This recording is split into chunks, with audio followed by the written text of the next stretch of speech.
Let's consider differentiating y equals e to the 3x. If we differentiate this, we use the chain rule.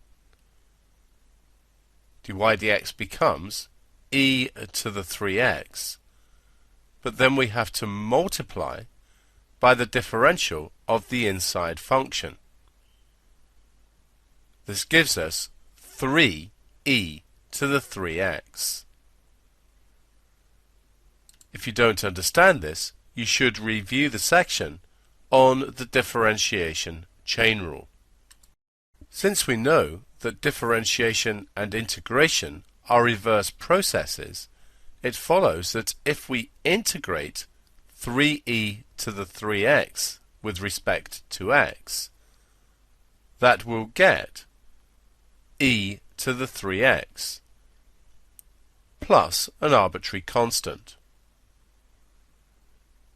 Therefore, if we integrate e to the 3x,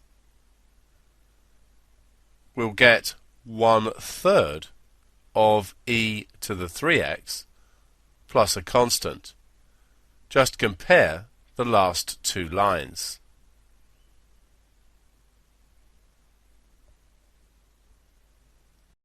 We know that differentiation and integration are reverse processes.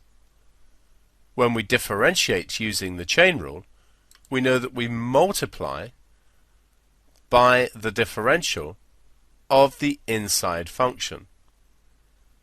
It follows that when we integrate, we divide by the differential of the inside function, and dividing by 3 is the same as multiplying by 1/3.